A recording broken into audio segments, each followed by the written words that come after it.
Hello everyone, and welcome to my presentation. This week the question was posed as, are public and private organizations alike in all unimportant respects?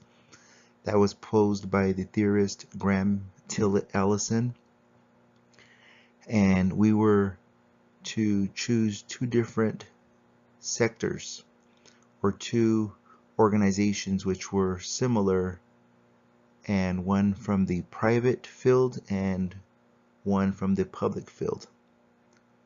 The sectors that I chose to utilize were public venues versus private venues. The public agency or venue that I chose to utilize was the city of Anaheim. The city of Anaheim is known as an outlet for entertainment because it hosts many beautiful attractions such as theme parks, professional sports, and its climate-rich environment. The one private agency that I utilized was a world-renowned amusement park known as Disneyland. Everyone is familiar with Disneyland because of its rich history, and it is one of the happiest places on this planet. There are significant differences between the public agency and the private agency. I believe that the public employees have more restrictions in the way they conduct themselves, and I believe the employees of the private agency have more flexibility with more leniency in their organization.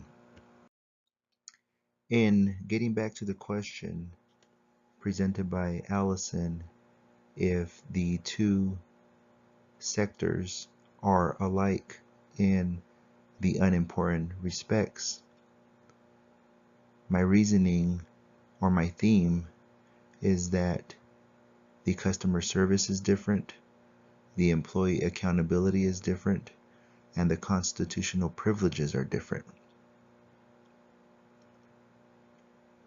I believe that my argument is supported by my thesis, which distinguishes the two entities in that public employees are required, they are forced to do their best and to conduct themselves professionally and respectfully with everyone within their community. On the other hand, private employees work for a company. Their guidelines are more lenient and their disciplinary process is different. They are more flexible with their rules and they understand that. This is the cause that I believe you will receive better treatment at public venues versus private venues. In my argument regarding customer service, Max Weber, in his Bureaucracy, explained that there are rules, there is a chain of command, and we must follow all guidelines. In my example, Anaheim employees have no option but to appease the general public.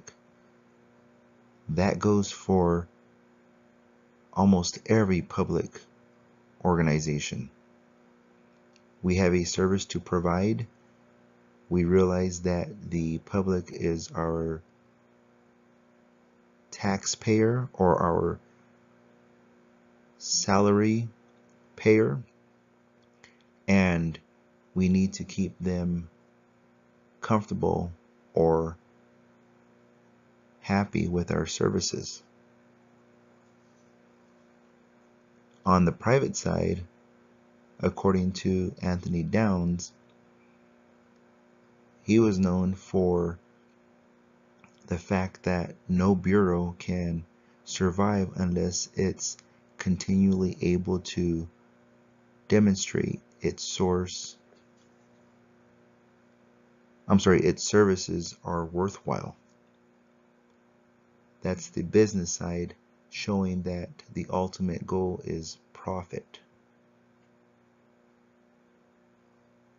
The public sector, whether it is in law enforcement, other first responders, or other public services, I believe that the employees go out of their way to do their best. In the private sector, I believe that the employees do their best to make a profit and try to advance within the ranks of that company. In my argument about employee accountability, we learn from Frederick Taylor in his scientific method that his ultimate goal for any organization was efficiency. He wanted the best performance at the most reasonable wage. On the other hand, with Daniel Kotz and Robert Kahn in their organization systems concept, they had a different theory in that inputs produced the process and the process produced the outputs.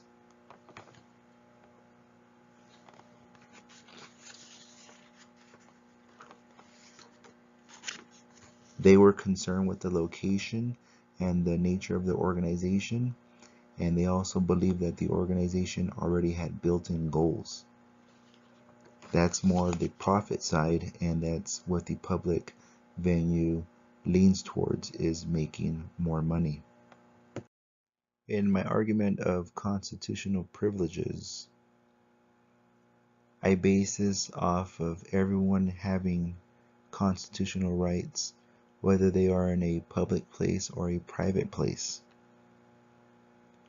The venue of the city of Anaheim has many local attractions, and the public servants must treat everyone with dignity and respect. When we speak of the private sector or my private venue in Disneyland, the employees are given more leniency, more flexibility, because they are not worried about violating rights so much as they are more worried about violating organizational policies. My conclusion is that although public servants do not provide much entertainment, they do provide outstanding services. And although a theme park can provide excitement and a great outlet, the treatment you will receive there can be subpar because they are not held to high standards. That concludes my presentation, and I thank you for listening.